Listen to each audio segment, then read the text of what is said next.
Hey, what's up, everybody? I'm Janie B, and welcome to the Janie B Perspective, a show about life, love, culture, and hot topics. I have a brand new episode this evening. It is a deep and sensitive one. It is about church. Why are they leaving? We're going to discuss about church hurt, toxic church culture, deconstruction, decentralization, spiritual bypassing. These are all hot button topics. And I'm not here alone. I have Pastor Vance Barnes here with me. And so if your church is experiencing dwindling numbers or you haven't been in church, stick around. You might want to hear more about the topic. He is a native of San Francisco. He is the shepherd of Mount Gilead Baptist Church in San Francisco. He has been in the ministry for, think about 20 years. So why don't you stick around, sit back, share the show, and listen to what we have to say about church. Why are Christians leaving?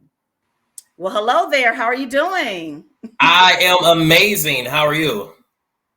Same. I'm amazing as well. I'm glad that you're here joining. And I hope I got that right. You've been in the ministry for about 20 years. Is that correct? Yeah, it is correct. Yes, I've been preaching since I was 16, pastoring since I was about 21. I don't want to tell my age, but I am an 80s baby, one of the best generations that there is. Yes, I gave birth to an 80s baby, and I definitely agree with that. I just want to tell everybody that he may have, I'm glad you said that, he has a very youthful glow about himself, but he is old enough to pastor a church. I do want to say that. So not only is he a pastor, he's a speaker, a coach, a travelist, and a foodie. See, I be watching. I am. You've done your homework. Yeah, I love food. Yes. Okay. Yes. Then you are the perfect person to have here today. All right. So as we know today, our topic is church. Why are they leaving? I did read the statistic about the age range of 23 to 38. I guess that's 1981 to about 1996. That number or population has left the church.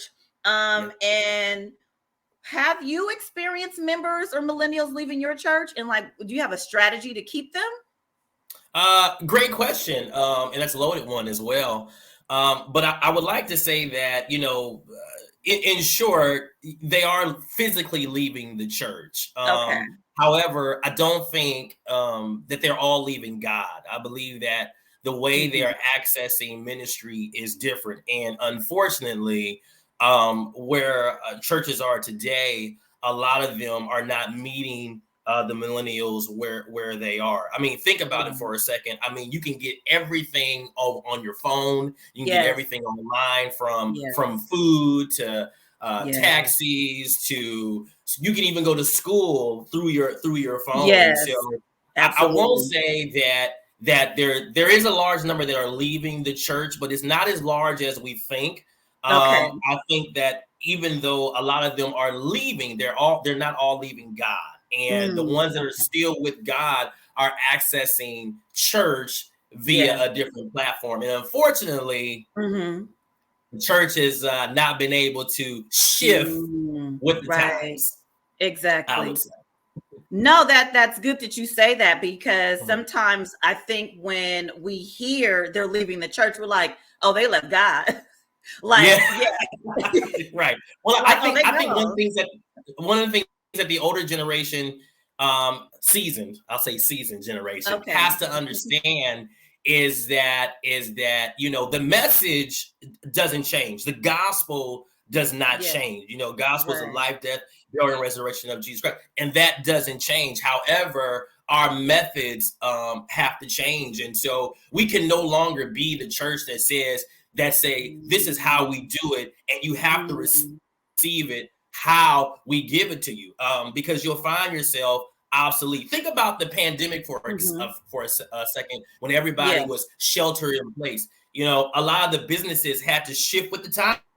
And so you were able to order food through Uber Eats from restaurants that you were not able to get food from before, unless you went to the restaurant and sat down at the restaurant or picked the food up. And so those businesses that weren't able to do that found themselves obsolete and out of business. And I think sometimes, and this is just my opinion, if y'all don't like it, y'all can just throw it in the trash. but my opinion is but my opinion is that we have to serve the same food, the same message, but give it to them in a different way. If they're not coming to physically get it in the church, give it to them on their phone, right? Give it to them on their phone, give it to them in the mail, give it to them through email, give it to them through TikTok, wherever they are, wherever this iteration is, they have to be able to access it through that way. And that's okay. And I'll say one more thing here. Thing here. I think as a preacher, growing up in a Black church, we define, we'll never admit it, but we define success as a packed church. A packed church is success for us. And we'll say, oh, it's not about the numbers. It's not about people in there. But we like, I mean, think about it. If you grew up in church, the preacher preached harder when it was a packed church. Right? The energy is different when it's a packed church. Right? The energy is different. And so we want to see people there. But the reality of it is we have to redefine what success really is. Is success really people being there physically, or is success getting people the word of God and helping them grow right where they are? No, that's good when you said redefine what success is, because are we doing it for our own, vanity or our own narrative, because, and then when you said make a shift, because during the pandemic, I was able to go to all the churches I've been wanting to go to, because I would just click, and I heard all kind of messages, like all Sunday, I had all kind of messages on everything. So it's like, so when you say make a shift, and then you bring in about success isn't just a packed church, then we have to stop looking at this is just my church. You know what I'm saying? Because we're making it like this is my church and it should be packed. Because the thing is, don't pan the camera out. Ain't hardly nobody sitting in the pews. People don't like that. They're like, keep that camera tight right here. Yes, right here. Because we're thinking if the pews are empty, then that's not a good place to be. So I think if we kind of instead of being more narrow, as in this is my church and we just want people to come here, why aren't we concerned about people just getting and receiving the word where they are? Why are we not making the shift, do you think? Well, because I think a lot of times, and this goes, being a Christian and growing up in the church, we don't like to admit that we don't know. And we don't like to admit where we have failed, right? Okay. Especially as a preacher, as a pastor, we don't like to admit that I don't have the answer. I don't know what I'm doing. And so we say things like, this is just God's will. and if it's not growing, it's not a problem with us. It's a problem with the world. Well, it's not a problem with the world because there's no shortage of sinners. There's no shortage of sinners. There's not a problem with the world. The problem is with us. Why are they not coming? Why are we not attracting them? And so we have to really define what success is and what that really looks like. The mission of the church and the goal of the church is really to glorify God, to evangelize to the lost, and to disciple those who are saved. That's the purpose of the church, to evangelize to the lost, to glorify God, and to disciple the saved. And it's not pack the church out. Right. It's not build this great cathedral. Right. It's Right. not it's not be the most popular church. It's to glorify God and to Right. evangelize the lost and to disciple the saved. And as a church, we have to get to the place. How can I do that better day after day? And Mhm. when you do that, the growth will take care of itself. And it may not be, as we said, Mm, physically in the building, mm, but as right. you said, I was able to go to any church that I want. Right. And another thing is we have to realize that this is not our church, this is God's church. And Yes. Mhm. years ago, now I don't know what church you grew up in, but when I grew up in church, it was a sin to go listen to other preachers. You didn't Yeah, just go listen to now that you said, I grew up AME, so Okay. African Methodist Episcopal, and we was like we're Yeah, yeah, like yeah, super yeah, organized, and it yeah. was Yeah, a sin to go yeah. to other churches and to go to non-denominational churches. Yeah, That you're was right. the that was the thing. They would even Right. say from the pulpit with a quotation mark like non-denominational. And I'm like, ooh, they don't belong to a denomination. Yeah, right. Well, they would say, but see, the thing about it is that, and this goes back to, and this may be another subject for another day, but this really Mhm. goes to the insecurity. And I say we because as leaders, we have, it starts from the head. It starts from the head, and Yes, so sometimes we have insecurities. And when we have insecurities, we try to control. So we say things as, "Oh, you shouldn't go over to that church because you don't know what kind of word they giving you, and you don't Mhm. know what they doing over there." But when you're Right. secure in who you are, and you're secure in what Yeah. God has for you, and you're secure in the gift that God has, and you're secure in your lane, it doesn't Yeah. matter if you go listen to 3 or 4 other preachers. I know who I am, and I know that if you listen to me, you'll be blessed. But that doesn't mean you can't listen to other people and not be blessed as well. Yes.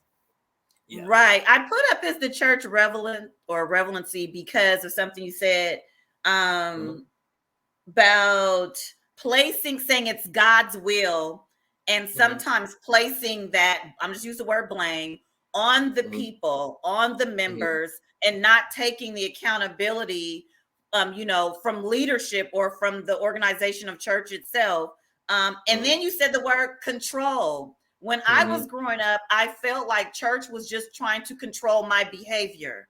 I did Mhm. not feel like when I got out into the world, and I didn't feel like the principles that they tried to give me really taught me tools or how to function day to day, because it was Mhm. pray, fast, believe, have faith. It was just like these orders, and like, no, you shouldn't do that, but what can I do? So then, um, as a member, I know that if I feel like I'm being gaslight lit, and the pastor saying, it's God's will, or I feel, and I'm knowing he's insecure because he doesn't want to Mhm. lose us. He doesn't want to, Yeah. he doesn't Right. want me to go somewhere else, but Right. maybe Right. Right. somewhere Right. else Right. is where I should be. Right. So Right. I'm Right. saying, well, how relevant is this to my life? Because, like you Mhm. said, we live in a digital era. Right. I can go online and punch in some stuff right now. Depression, Right. anxiety. Right. It's not going to say you got anxiety because the devil is chasing you. You know what I'm saying? Absolutely. It's Absolutely. Absolutely. saying you need to get into your childhood trauma. You need to figure out, why are you so over concerned about your future? So then I start saying, like, well, the church didn't really tell me that. Right. Right. And Right. like, I pray enough, I read my Bible enough. So then if it Mhm. goes to like, well, is it really relevant? Is church still Yeah. Yeah. relevant in our lives? Is the I building? think I think I think the church, and and this is a loaded answer here. I Mhm. think the true church is relevant. Okay. Gotcha. Oh, yes. The church is the Yeah. body of believers that have been called out. I think the true church is relevant. Mhm. However, I Mhm. would say that there Okay. are a it's a large amount of churches that give the church a bad rap. And Okay. I do believe that, as I Mhm. said, a lot of churches are unable to shift, and we're just behind the times. Okay. Here's the thing, I've been pastoring a long time, and pastoring is not pastoring a building, it is pastoring Mm. people.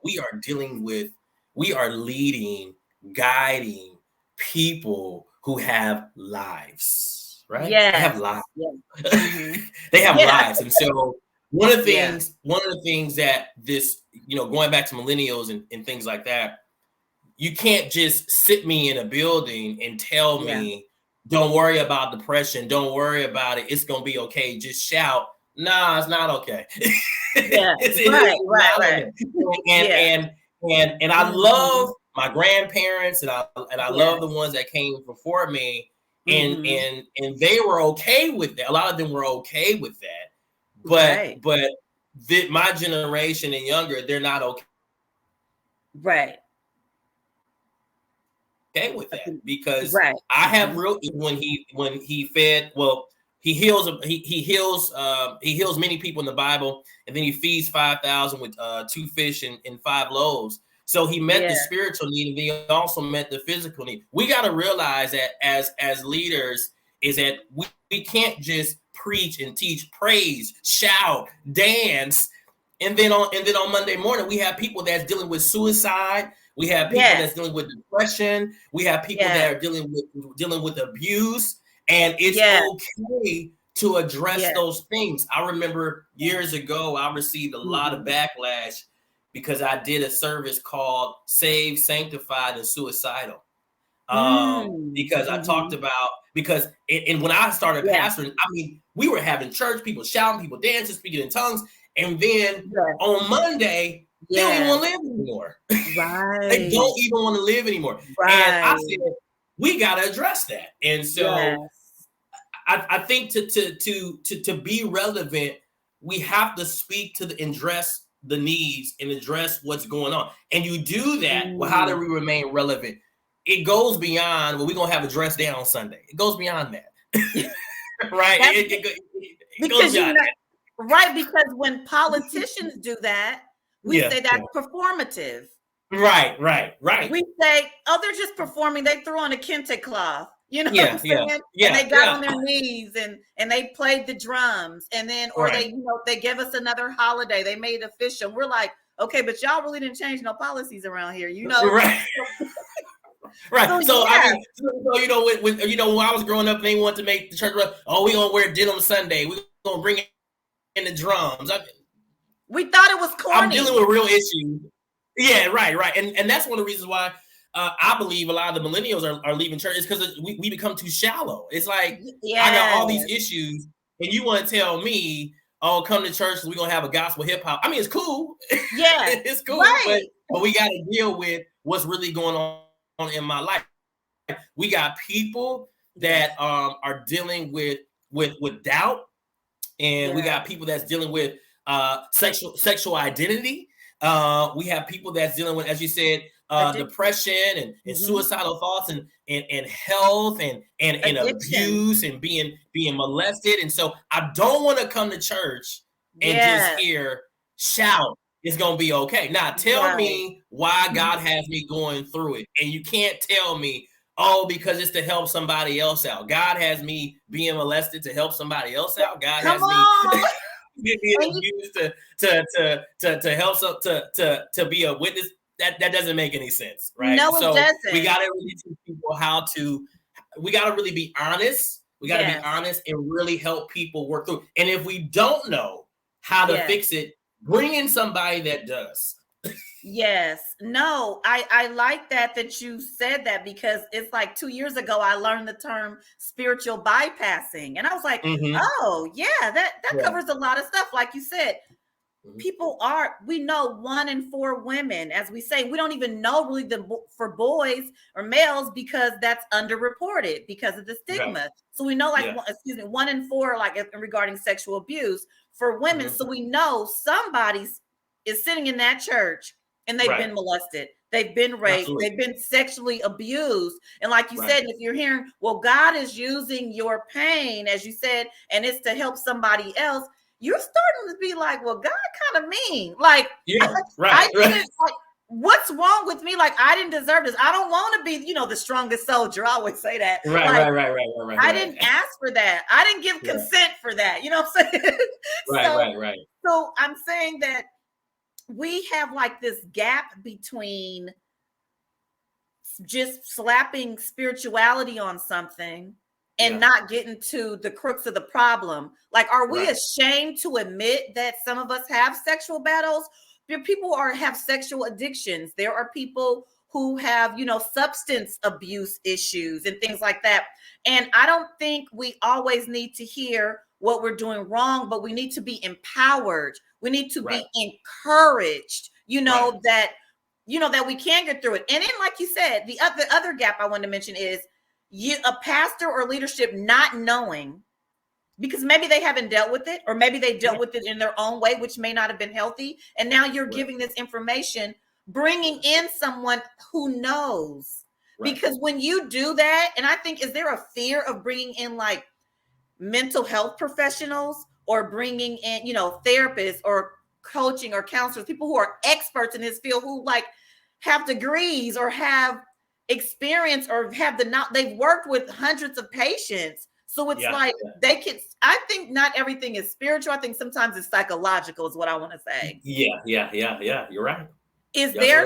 Do you think there is does that go back to an insecurity, a fear of, because you don't know? And I think it's fear, because I think if we're going to be, I think as leaders and as churches, we have to be honest. There's going to be some things that we do really well, right? Yes. There's going to be some things that we do, and there's going to be some things that we just don't do well.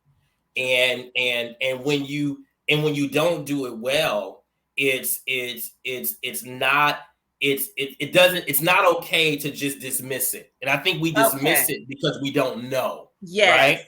We just don't worry about it. I'll give you an example. I started a pastor in a Baptist church, and a lady says to one of the members, I feel like God has given me the gift of prophecy. I feel like I'm a prophetess. That's what she was saying. Okay. And it got back to me, and somebody said, well, Pastor, I told her that, we don't do that stuff here. And we're not in that lane. That's not us. And I said, well, hold on. Yeah. I said, hold on. Is she wrong? Is she wrong for stating what she believes God has called her to do? Because, and it's her fault because she brought up something that we're not accustomed to. Gotcha. No, this is our responsibility to understand it. And it's our responsibility to learn about it. And if I don't have the answer, we can bring somebody in. And so I think it does go back to the insecurity, and we have to realize as leaders and as churches, we can't pastor everybody. Some people are seasonal. Some people are seasonal, and if they have to go to another church, it's okay. It doesn't mean that you're not called. It doesn't mean that you're not anointed. It doesn't mean some people are there seasonal, right? And just because, and I think sometimes as churches, like I say, they get I guess you could say low self-esteem, right? Okay. I guess that's what you can call it. I don't know if that's I like your words. But it's kind of like we feel bad, like, oh, we don't have this, we don't have this. Kind of like a relationship, right? Yeah. Well, she left me because of this. I don't have a good job.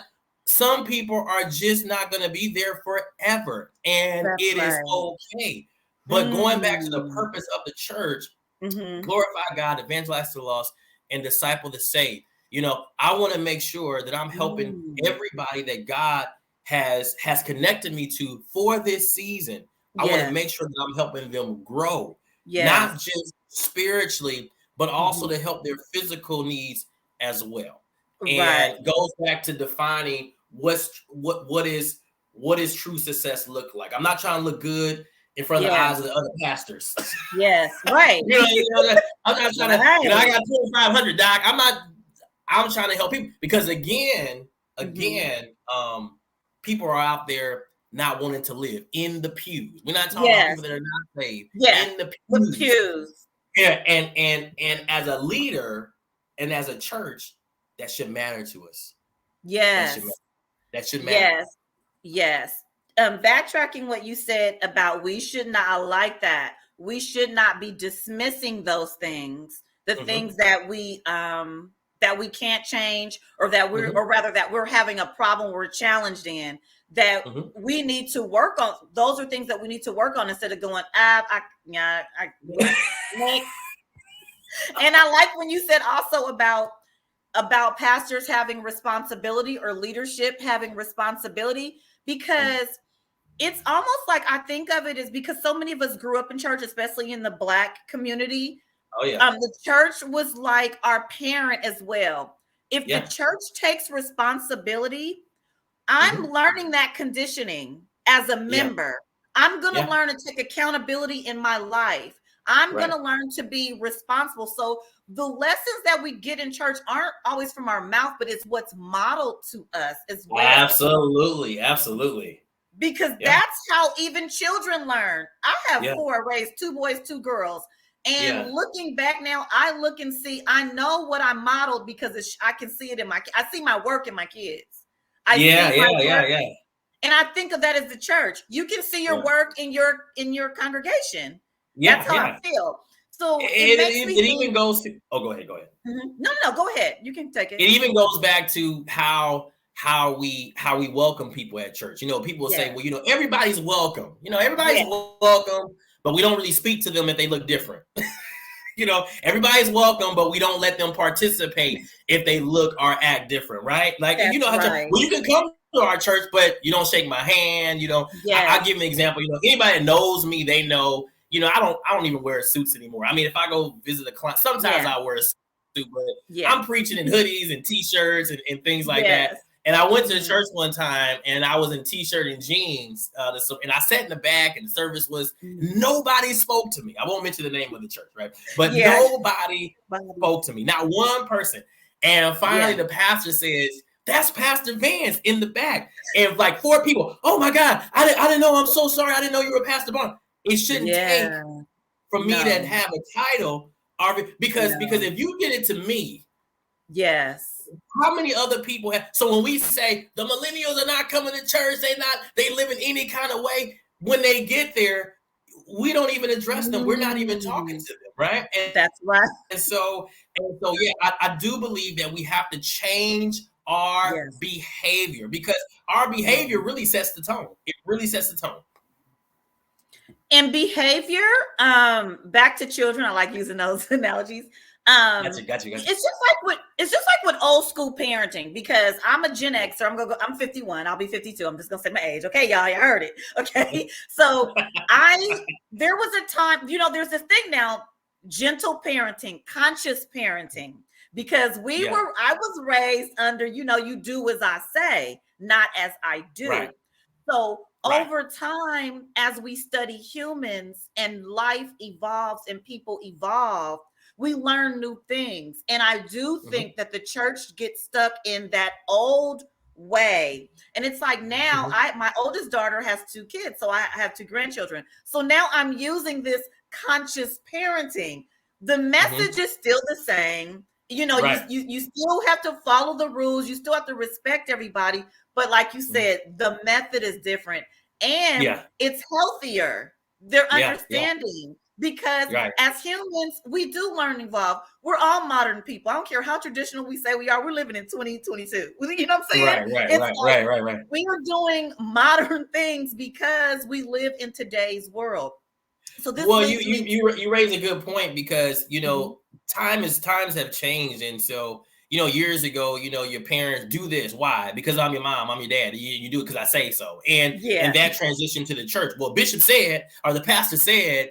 And this generation, we are different. As you said, I'm able to go to any church I want. So when something doesn't make sense, you don't question, right? Because questioning is disrespectful back in the day, right? To ask, well, why is that? Don't talk. Why? Me asking a question is talking back. Me asking a question is disrespectful. And so in the church, that transitioned over to the church. You don't question the man of God. You don't question the pastor. You don't. And And millennials, we're not asking questions because we want to be disrespectful. Come We're on. asking questions because we really want to know and we really Yes. want to understand. And when you don't give us an answer, we just go right to Google, and now you discredit yourself because you said one thing and we've done our research, and now you're wrong. Yes. Yes, because even I visit a lot of platforms where people are deconstructing their faith. And that's so broad because some people are like, I don't know now if it's a God. And some people are like, no, I'm with God. I believe in Jesus. I'm just doing things a little different. So like you say, instead of like Bible study, I'm learning more about Bible research and about, like you said, so people are able to pick up their phone and be like, oh, well, this scripture, they're saying this translation, what they've been teaching us, it's a little off because that's not really what that word meant right there. And like you said, now you're discredited. Now where's your credibility? Now I don't trust you. Exactly. And because you don't let me ask questions, I'm thinking you're kind of abusive. You know what I'm saying? Like, right. I was talking at one church and they were asking why millennials are leaving or why millennials are turned off from the church. And one of the things that I had stated was, I said, we have a problem when they ask questions or when they doubt. A very real thing is, is God real? How do we know he's real? How do I know I'm going to heaven? What does God have to say about my political stance? What does God have to say about my divorce? What does God have to say? And as the church, and when I say we, because I am a part of the church, so I'll just say we. We get offended. Or even when we say, what do you mean? Is there a real God? Of course there's a real God. I mean, who do you think woke you up this morning? And it's kind of like, I can't ask a question. I can't, and I'm not trying to be disrespectful. I really don't know. And so millennials are like, okay, have it. You have your program, have your service, and I'll go somewhere else. Because as you said, you know what? I can go anywhere else and because I'm gonna get the answer. And I'm giving you the opportunity to do it. And you don't want to do it. That's fine. I'm getting somewhere else. Right. Because our brains are definitely built to find understanding. And that's why we can ruminate on something and keep trying to find understanding and figure things out. So that brings me to what are our needs now then? Like, how do we, because now Sunday also has turned into Sunday Fun Day, especially in California. Yeah, it has. Oh, I'm trying to let me tell you this. So I've been preaching since I was 16. Yeah. Pastor since I was 21. I had never been to a Sunday brunch, really. Like never. Like whatever. And so during the pandemic, I was able to, I was doing church online. I was doing church over the phone. And so I went to my first brunch, I want to say during the pandemic. I said, I see where y'all at. And that shows you how outdated the church is because, pastors were preaching, people are at home in the bed on Sunday. I said, no, they're not. They at brunch. they at brunch. But one thing that I learned about going to brunch is fun. It's inclusive. Nobody's asking you about how old you are. Nobody's asking you what are you into. It's just like good vibes. Welcome. I said they are at brunch. No, that's good. I'm sorry. Well, no, you're fine. Like I said, this is not the Bible Belt. This is Sunday Fun Day. This is, especially if you're probably like in LA, you are at brunch. I don't know who goes to church a little more. It might be the same because I'm not from Los Angeles, but I spent a lot of time there. So my point is that I think you and I had a pre-conversation before, and I was saying that I read that two organizations that have just not changed really is like the institution of school and church, meaning that you go and they tell you what the subject is and the content. Like you said, there's no question. I'm in service. I don't get to raise my hand and go, that sounds weird. Like, how did he do that? You mean he really did that with the fish? You know what I'm saying? You don't get to do that there. And a lot of times you don't even get to do that in Bible study. So, no, you don't. And so, and you said something about brunch is fun. That makes it like less fun. If my life is already stressed out, I'm looking for pleasure. I mean, and like you said, we're talking about lives. We're talking about people, not just saying, church and come on up in here. We're talking about real people's lives if we really want to make a difference. What about a Mhm. church that had a brunch and we talking, I get to raise hand and we eat, then we talking and Yeah, we're yeah, yeah, communing together? Because yeah, church is the same wherever you go. Nearly, yeah, there's like some nuances, there's some yeah, differences, like you say, but it's yeah. almost the same. Nowadays, another thing, I'm not long-winded. I want No, to no, say, you fine. You fine. Go ahead. okay, I wanted to, this is the whole question. So I wanted No, I to know this is say a great conversation. Go ahead. is that when people, when I was growing up, you didn't work on Sunday. Nothing was open, like a lot of stuff. So I mean, I was, when I'm not that old, but there was a time when grocery stores weren't 24 hours. So people are in those jobs. Some people are working on Sunday.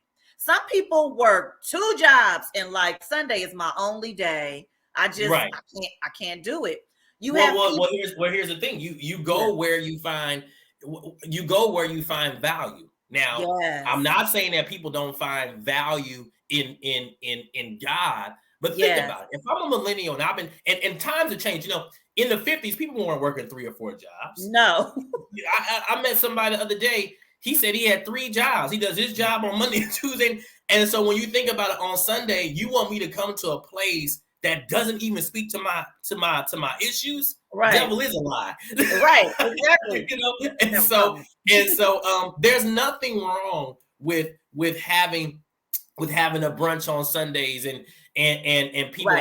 people ask questions and things like that, or even having a Bible study, Taco Tuesday, Yeah. or a Come wine on down now. Wednesday. There's Yeah. nothing wrong. Jesus, Mhm. and I tell people all the time, Jesus was not this stick in the mud. Yeah. He was the life of the party. Think about that for a second. He's at Mhm. this wedding Yeah. and they run out of wine. Come They on run now. out of No, wine. really. And Yeah. his mom says, "Go talk to my son." And see, Right. and then he said, "Well, I don't know what you want me to do. It's not my time yet." But he Right. turns the water into wine, and so he kept the party going. He didn't say, "I can't believe you asked me to about wine. I can't believe you Yeah. disrespecting my anointing." He didn't do that. He kept No. the party going. and Going. Oh, so that's and good. so and so I tell people all the time is that if we really want people, at the end of the day, people want community and they want to, and it's not Right. about feeling, but people do want to feel like they belong. They want to feel like they They belong and they want to do. enjoy They do. their time. Yes. One of the things that is so sad is I hear a lot of people my age, younger and older, they stay in careers, they Yeah. stay in churches, and Yeah. they stay in relationships, and they are just not happy. No. They are not fulfilled. And No. life is so short. I lost one of my good friends who died at the age of 44, Oh had a wow. heart I'm attack. sorry. He was a Oh pastor, God. actually. Mm, And, life is so it short is. to be living in unfulfilled. And so It my thing is. is that we could switch it up a little bit, change it up a little bit Uh-huh. so that we can get them the message. Oh, And that's the right. key to evangelize to the lost. It's not okay, well, you gotta do a food pantry program, although that's Yes. fine if that's Yes. what's needed because people are Yes. hungry. But Yes. there's other ways to do it. And for us to do that, we have Mm. to realize that we have to be willing to be unpopular to get the job done. And just Mm. because we're doing something different doesn't necessarily mean that we're doing something against the word of God. Can you imagine if a Mm. pastor Mm. in this day and age, or Yeah. Jesus this day and age, was Yeah. on earth and he brought the wine to the party? They would talk about him. They would talk about him. I mean, pastors. There was a time I was in the ministry. I used to preach. I guess. So Okay. anyway, I've been in the back and Okay. I've been in the front. So what I'm saying Yeah, is, yeah, I know that there are pastors not telling people business that really like go way out and hide because they don't want yeah. somebody to see them with some wine. They don't want somebody to Right. see them with a cocktail. They're not Yeah, laying yeah, out yeah. on the ground. They're not like Right, right, right, right, snoring. right, right, They're right, not right, beating right. up the security Yeah, yeah, guard. They're sitting there with a friend. They're sitting there by themselves. But like you yeah, said, God yeah. forbid right now that happened because Well, people well, are you're right because horrible. the thing about it is, yeah, people don't want to be. I mean, people don't want to see their pastor, drunk on the side of the road. I mean, I understand that, but you also raise a very important issue, and the issue is we Mm. can't be authentic. And Woo! from the pulpit to the back door, we got a whole lot of people that are faking the funk. Let's just be honest. And I've been pastoring a long time. I can say it, and people ain't gonna like it, but I'm gonna say it. We are faking the funk. No. I get it. On one end, I get it. Most people don't want to see their pastor drunk, partying. Yes. I get it. Yes. But we shouldn't feel the pressure to not be normal. Right. We shouldn't feel the pressure to not be normal. And I'm not just talking about pastors. I mean, think about how many times people have to put on the smile and pretend everything is okay. I mean, I grew up in a house where everything that happens in the house stays in the house. Exactly. You don't tell nobody our business, but it doesn't stay in the house. Yeah, it stays with us, and it impacts our relationship. It impacts our growth, and we have a whole bunch of people that are not being authentic, pretending like there's nothing. Going back to that. I think you called it bypassing, spiritual bypassing. That was spiritual acting like it's nothing happening. It's okay. Everything is God's. God's will, and this and that. You know what I'm saying? And it's creating a real problem. And there are people out there. So when we say, are the millennials leaving church? The percentage that is done with the church, that's not accessing it online, that's not accessing it through their phone. They are done because we are playing games. We have real issues. And I can't be authentic. When I'm authentic, I'm the devil. When I'm authentic, I'm causing division. I'm causing right. I'm not trying to cause division. I'm just being honest about what I'm going through. And when I'm honest, I got a demon. I need to be delivered. Right. And so I think you raised a good point. You know, I shouldn't have to go 30 miles to have a glass of wine because I'm so afraid that people will think that I'm no longer saved because you see me have a glass of wine. Yes. I do want to say when you said authentic, and that is a huge part of reason why I left the ministry, because I didn't want to be this way in front of people and be another way behind closed doors. I wanted to just be me. I didn't like the pressure that was put on me not to really be my real self. Like you said, I didn't want to just grin and bear it and shuck and jive. And honestly, because I feel like I was a great speaker, I had some charisma, you know what I'm saying? And so I'm so I'm adorable. I'm joking. I swear. Right. I was like a golden child at church for a while. I was one of those kids in the youth group, right? So I'm saying I felt myself being pushed to the front, but not any work done in me.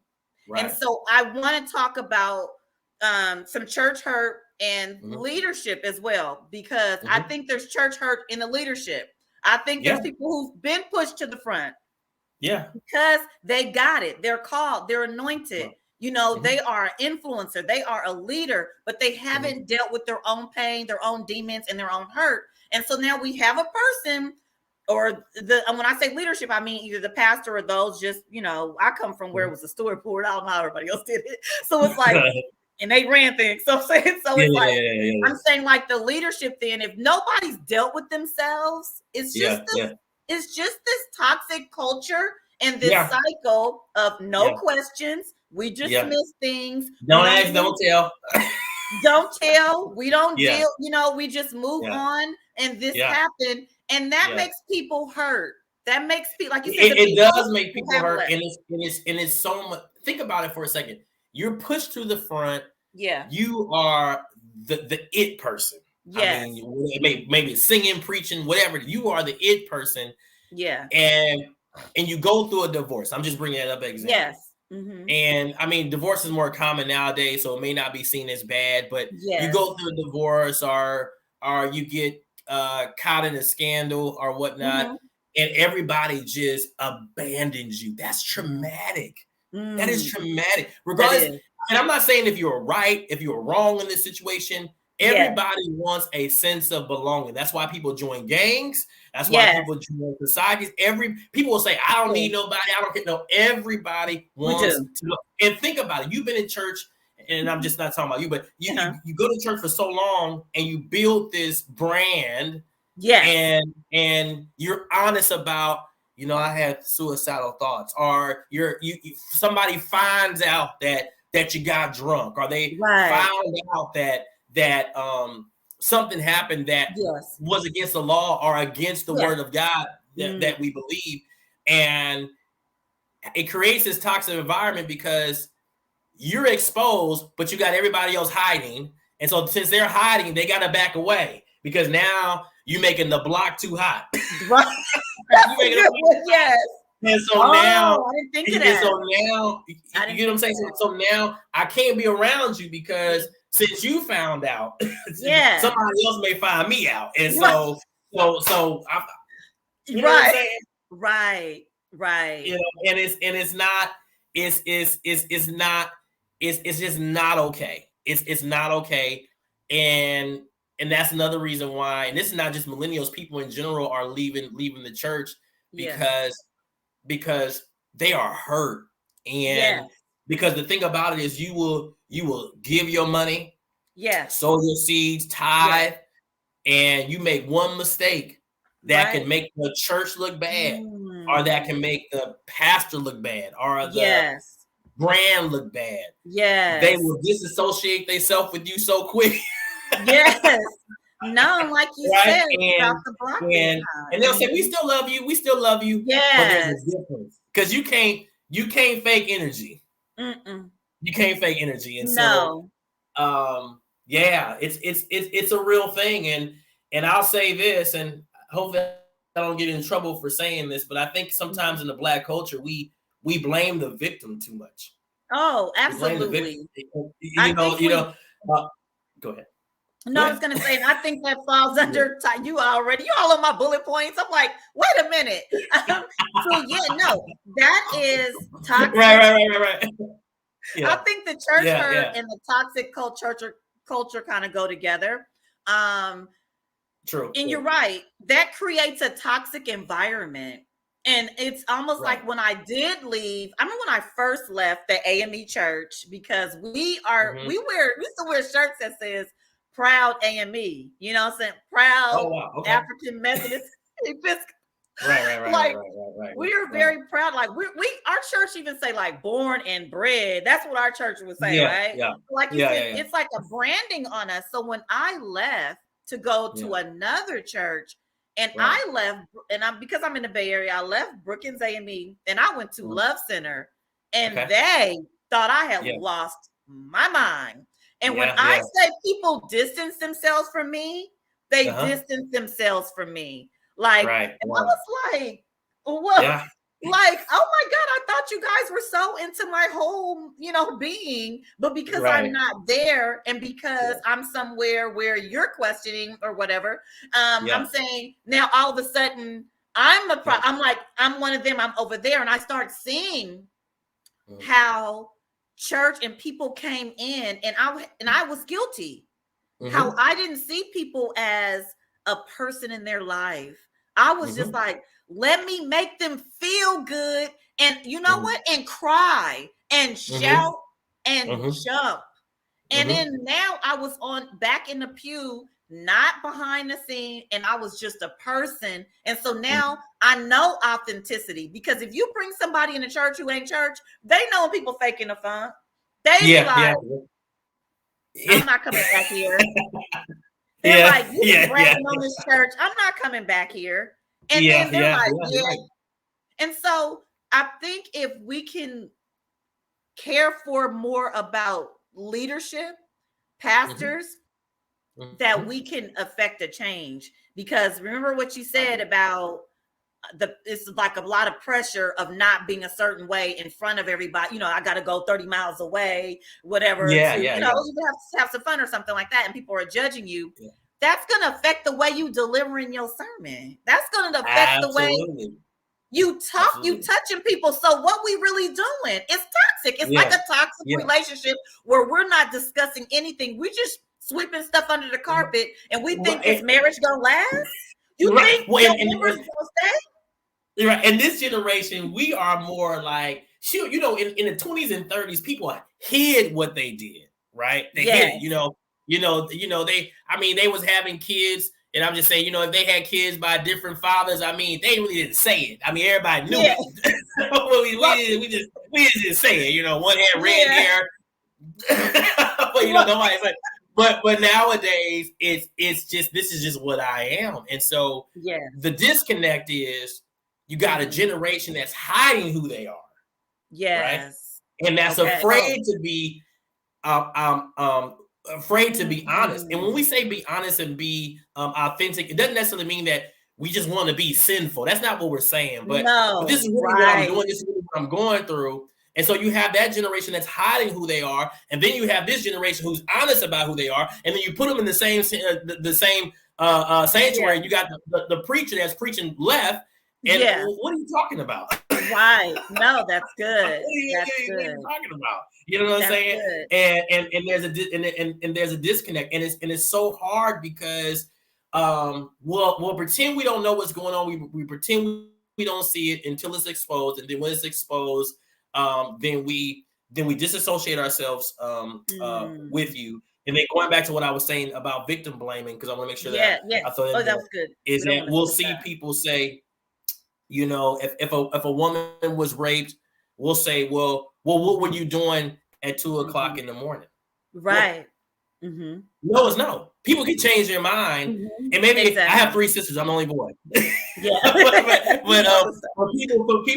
people can change their mind at any time. You know what I'm saying? That's and right. So, you know, I hear people say things like, you know, when it comes to older men messing with younger girls, well, she knew what she was doing. Exactly. She's under 18. You cannot consent. Exactly. But this is in the church. We victim blame. Well, why were you wearing that? You shouldn't have been wearing that. You shouldn't have been over there. And so it's like going back to this toxic culture, not really meeting my needs. I come to you because I have an issue, and you telling me it's my problem. It's my fault. Right.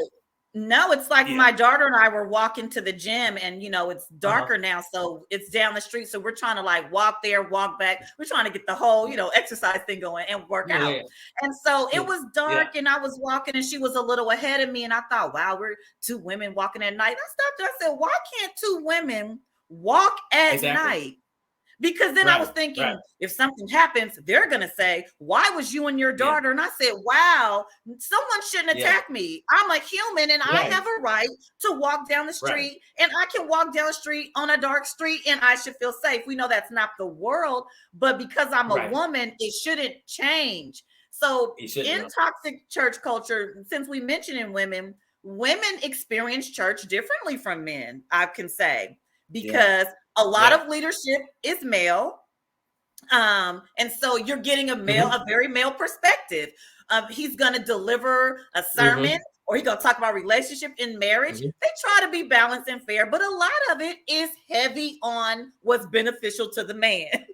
And so, of course, because I can't speak from a perspective of a woman. No, you can't. I can't tell you how to feel, and you cannot tell me how to feel. It goes back to being relevant. Is that we have to be honest. As a pastor, I don't have all the answers, and I can't speak for every single person. I can speak from a male perspective, but I can't tell a woman how she feels, and a woman can't tell me as a man how I feel. So I got to be willing to step back and say, hey, I need this lady over here to handle this, because I can't speak to that, you know. And so you have, you know, I remember, and I'm gonna get in trouble for this, but I was at a church, and I was hearing somebody talking about how, you know, if somebody is cheating, no matter how much they cheat, you don't leave the marriage. And I said, and they heard me. I said, I don't know about that now. I said, I don't know about that. I said, you know, I'm not an advocate. I'm not an advocate for divorce and things like that. But the thing about it is that I don't believe. And I tell anybody, if you're in a relationship, or you're in an abusive relationship, whether you're married or whether engaged or just boyfriend, girlfriend, leave ASAP. Because I don't believe. God said, I am coming that you might have life, and that you might have it more abundantly. I don't believe God wants anybody to be enslaved, abused by any other individual. And so when they said that, what bothered me was not necessarily the statement, but how many people agreed with it. How many people thought it was okay will Oh, agree with staying in a relationship oh, regardless of the oh, abuse, or right, staying in a relationship right. staying regardless of how much there was infidelity. And I said, I just don't agree with that. And so you have so many people, again, you have a lot of people staying in the relationships because the church. Because the And then church. 35 years have gone by, and you're Yes, miserable and depressed, and yes. it's just a sad reality. It's a sad It's reality that in a culture that we need to break.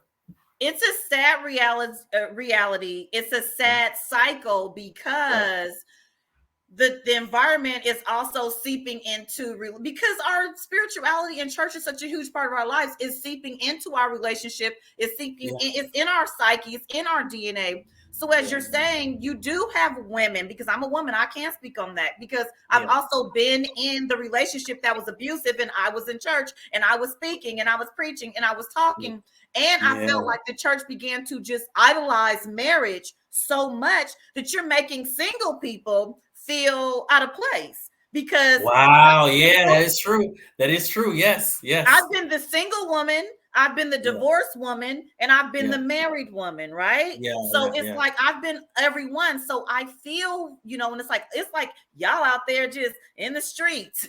Y'all doing this. No, I'm not, because I know a lot of marriages that's out there in the streets. That's what I'm thinking, right? So it's like, you were telling people, I think there's this big boast or this feel good that we got all these marriages and they've been together for 20 years, but we don't care about the health of the marriage. And it goes back to preparing the person, the leader or the member deep down in here, before you're pushing them out there.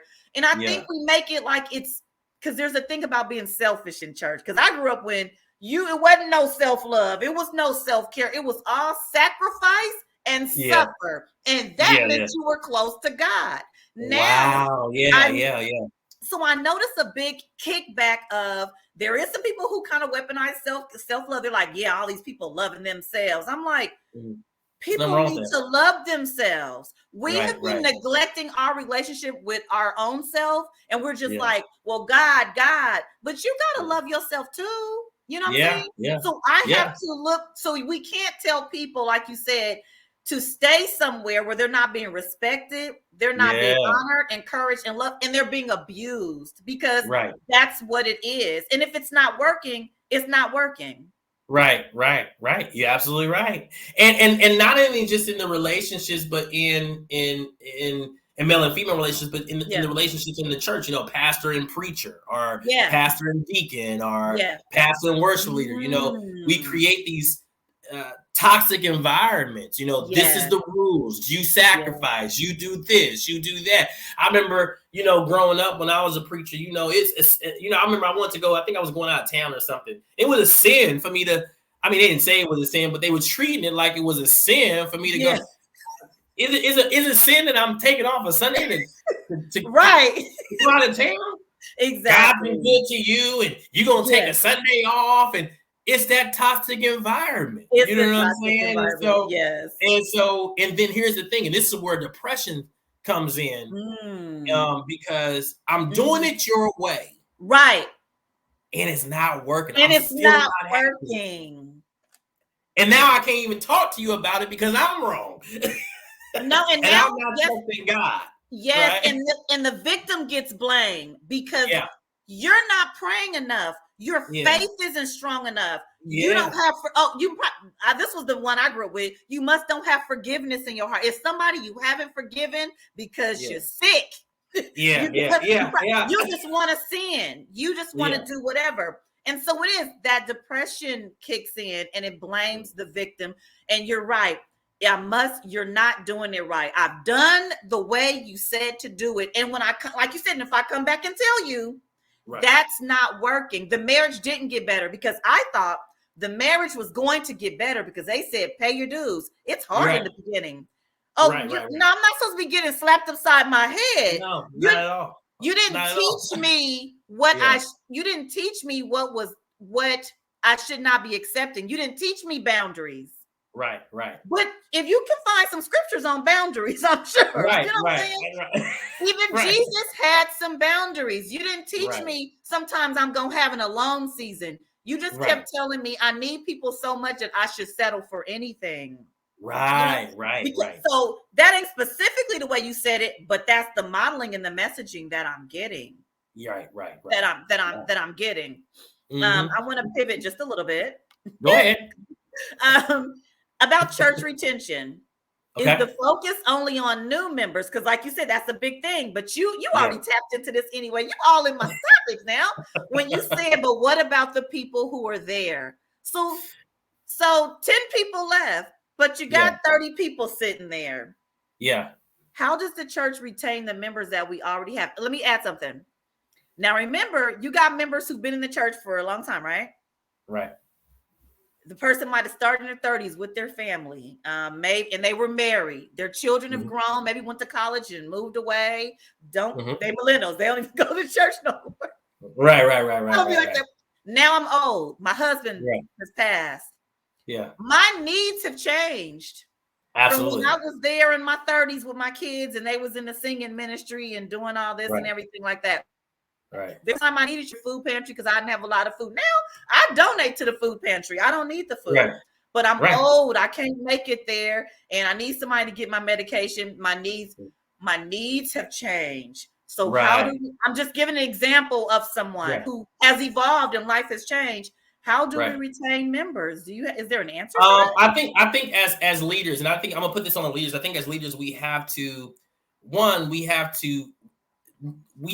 change with the times, and we have to know we have to be with our church through transition and and through different stages of life. And so, one of the issues with the church is that we'll do things, we'll do one thing, and if it works, we keep doing it. Right. For example, when I grew up, it was a revivalist that would come to town.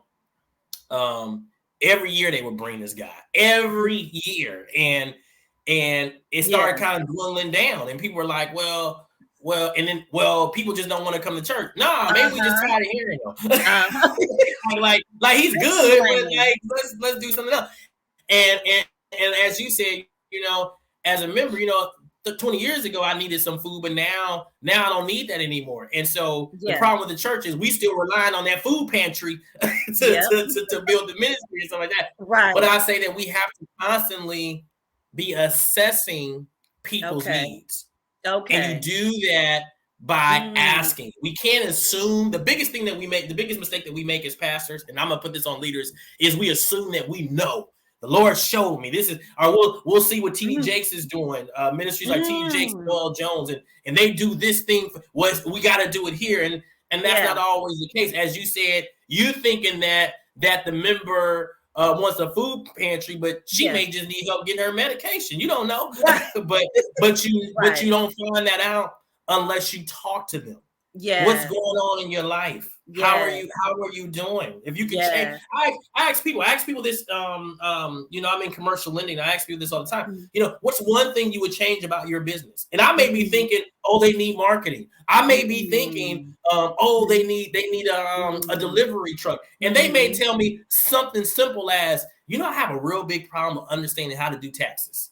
I may be thinking it's marketing. I may be thinking it's that, but and I can offer them marketing. I can offer them the truck, and which is okay, but that's not the real issue. The real issue is the tax problem, and you only find that out by asking questions. And so I think that we have to preach and help our members through different stages of their life. And I believe that the church has to, again, continue to change our methods and continue to change with the times, so that we don't make any one group feel obsolete. Right. That's right. I don't want to feel like I'm trying to bring millennials in and push other members out. We're not a millennial church. Right.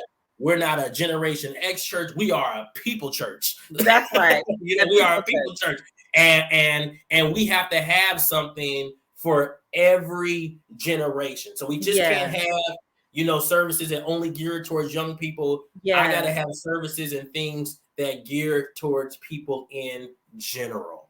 I always tell people, church, I remember the first time, we don't have Walmart in San Francisco. And you don't. the first time I went to Walmart was in Atlanta, and I was on vacation, and they said, let's run to Walmart we're gonna go grocery shopping. I said, grocery shopping at Walmart. They say, yeah, we're gonna go to grocery shopping. And I said, okay. So I said Walmart, and I didn't really know. You hear Walmart, you don't really know. And so I'm a Target guy. And so, right. So okay. We go to Walmart. It's about 10 of us, and you know what happens when we get to Walmart? Everybody splits. Because you know why? It's something for every single person. Women went over here, men went over there, boys went over there, girls went over there, people that were in electronics went over there. And I know that we can't do everything, but we should be at least be able to speak to and minister to every single person that's in your congregation. Yes, and help them to get where they need to go, because maybe there is somewhere else that has something that they really need, like it's high up on their priority list, and not be so insecure that I got to keep you to myself, and now you're not getting fed because you're just here, you know. And my example was transition, like you said, and I think that is a lot of the problem is transition. But I think even just personal level, a lot of us have problems transitioning and are making the transition, because that is the most vulnerable time in your life, is when you're going through a transition, because you feel yourself changing, and you want to hold on to this old way so bad. Well, everything is. I'm sorry. Go ahead. No, please go ahead. Everything in life is seasonal. Life itself is seasonal. Your job is seasonal. Relationships are seasonal. And we as people don't like change. We don't like change. And we figure out something. We do it the same way every time and wonder why it's not working. Going back to church, back in the day, third Sunday was youth Sunday. That was the Sunday. Third Sunday was youth Sunday. Yeah. Okay, it's 2022. If they ain't coming on third Sunday, we gotta figure something else out. Like let's change. And even sometimes as pastors, we have to grow as well. We can't be preaching, even though it's the word of God. We can't be preaching, and preachers will understand when I say this. We can't be preaching the same exact thing that we wore 20 and 30 years ago. I mean, we still bringing up stories about picking cotton. Who's picked cotton in here? Not right. Nobody's picked cotton in here. Nobody's picked cotton in here. We got to be able to change. We got to be able to change with the times. Just because it worked 20 years ago. Does not necessarily mean that it's going to work today. And it's okay. It's okay. Yeah, but it requires work on our behalf. And so we don't like change, and we don't like to do the work, right? I used to be able to work out. I used to be able to work out 10 days straight and drop 15 pounds like that. I used to be a wrestler in high school. So when I need to get my weight down, I'm like, oh, no problem. I got this. Now it ain't working like that. It ain't it ain't working like that no more. I used to. So now I gotta watch my diet. I can't do too much cardio. No, really? I gotta do some weight resistance. Yeah, you gotta lift heavy. Right. Yeah, I gotta change. And it took me a while to regulate it and get it adjusted. But I was willing to do the work, I was able to accomplish what I needed to accomplish. So I think that we've and we're coming to the end. So we're gonna end with on solution. But I just wanted to say we focused a lot on the faith, but I think we have left out the work. And I think that's why I forgot what bishop it was. Oh, Walter Hawkins. He used to say, God don't want no lazy Christian. Like he don't want no. We're just lazy. And it's that's that spiritual bypassing, but that's what we were taught. We were taught to be lazy. Right. We were taught not to do the work. We were taught an easier route was that I'm going to pray and ask for this help. I'm not going to spend too much time listening. I'm not going to really put in a whole lot of effort because I want this divine supernatural thing to drop on this situation and change it because I got the faith, but I'm not putting in any work. And like you said, work scares people. Yeah. And when you're in church and like you said, the same thing with the church, they're no different. They have to, like you said, the leadership, they have to put in that extra work because what you've been doing, what you've been doing for 20 years, that's easy. If we're super comfortable, I even have a side business. When I get super comfortable, I know I'm not doing nothing. I ain't met nobody new. I haven't put out any more flyers. I haven't advertised. I got my same customers that just know to text me, be like, you got that peach cobbler? Can I get that banana? Right. And I'm like, I'm not growing. Nothing has changed because I haven't put any extra work in my business. I have not done that. So I think that is a good point right there.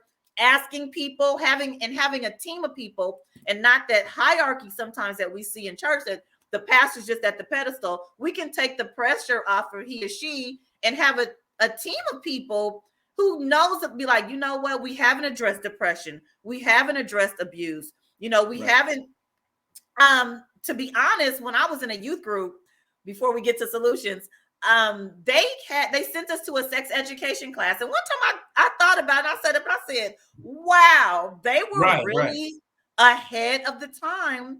They sent our youth group to us. It was a professional, very professional, and gave us like real information. And we were all like, I think like you had to be like 14 and 18 and up or something like that. But it was really good. This is the AME church. That's why sometimes I still scratch my head on that. I love it. I love it. And it was AME, exactly. Yeah. But I think we were the only youth group they ever did that with. Right. I'm sure they left it alone after that. Yeah, they got some backlash. I think I'm gonna have to go find one of the sisters that led that group and ask. Right. But yes, having a team, asking instead of assuming what people need, but really asking, the members what they need. So I'm going to go down here, and we can wrap it up with what's the solution. I want to preface it by saying there are people now who I read that they call themselves, I think it's called none, None. That means I don't have any affiliation, or I'm not even for sure about God anymore, right? Because sometimes because there's people who believed, and then they go to where they're like, I don't know. And I think often it's because how it was taught to us. And so, that you may start seeing God in a different way, but it doesn't mean that that's the wrong way. You might just be experiencing him and, in more of who God is, and that can scare you because you're like, well, I was taught that it was this. So you have people who are just like, I don't have anything to do with that. And that's fine. But the question is, what is a solution that the church can come up, leadership can come up, or just people in general to help other people who are just in that space of, I don't know what to do and I don't want to go back there, but I know I need something that the church has for me. Absolutely. And I, just off the top of my head, I mean, I think as leaders and as churches, we have to be honest about what we don't know. And we have to own the issue. I think, they don't want to come to church anymore. They don't want to be, I think we have to own it. There's a reason why. There's a reason why you would not go back to a restaurant again. There's a reason why you would not go back to the store anymore. It's not on you. It's on the experience, right? Yeah. And so I think that we have to own the issue, and we can't be afraid to raise our hand as leaders and say, I don't know what I am doing. Now, on the practical side, we have to remember that, at the end of the day, the greatest commandment is to love God, and the second greatest commandment is to love the people that he created. I think the foundation of everything is love. I think sometimes we focus so much on the rules. You got to do it this way. You have to do it this way. We're pushing people out because we have so many rules. And so I really think it's about love. And then, as I said, on the practical side, we have to go where they are. For example, we're able to film this on StreamYard, right? We're able to do this. Yeah. We have to be able to. They have to be able to access our ministries from wherever they are. They don't have to physically come to the building. I pastor in San Francisco.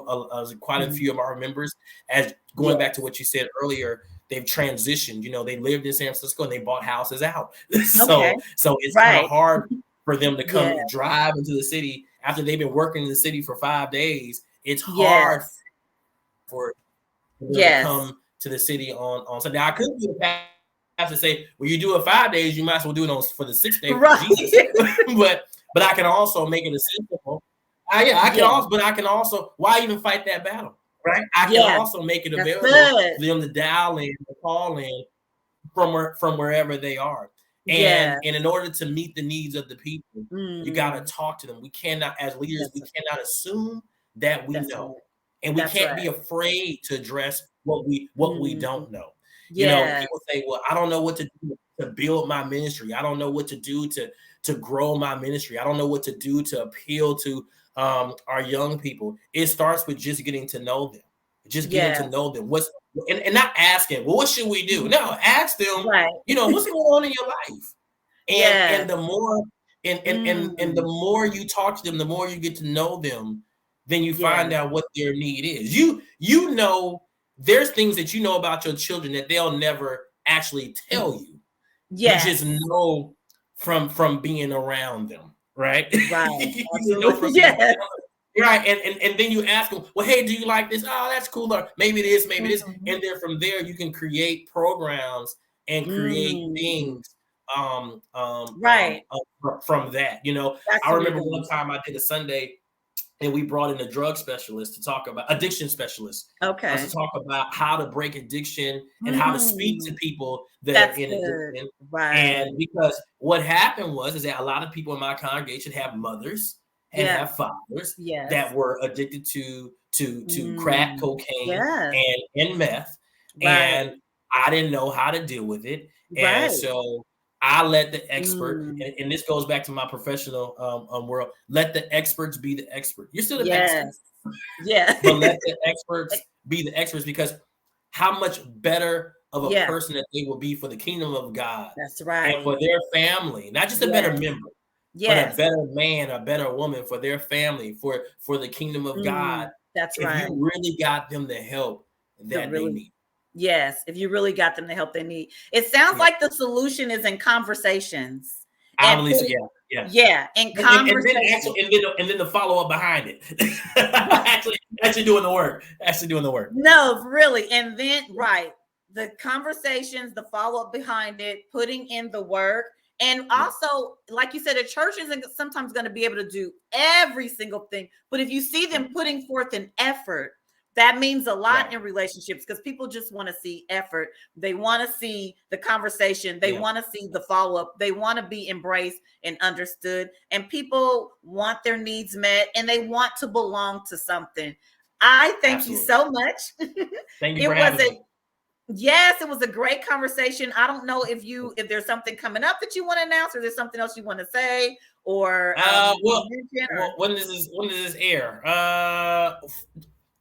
Follow me on social media. Okay. Follow me on social media. I am Vance Barnes, Instagram. I am Vance Barnes, TikTok.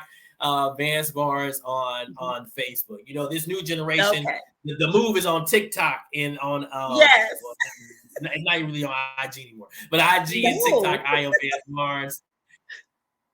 Great. And Vance Barnes on Facebook. I share many great thoughts. Yes, that's all I share. And again, I do thank you for having me be a part of this. It was an amazing conversation, and I look forward to connecting with you more in the future. Yes, I would definitely hope that you would come back. We'll have some more great talks. I totally enjoyed it, and thank you so much. You have a good day. Thank you. Okay, everyone, thank you so much. I hope that you pulled and gleaned something from today's show. Remember to comment, to like, and to share, to follow Pastor Vance Barnes. He threw out all his handles out there. It was a really great and dope conversation. I am going to leave you with our outro. And remember, once again, share, and I need you to subscribe to the program. Thank you. Janie B. Show.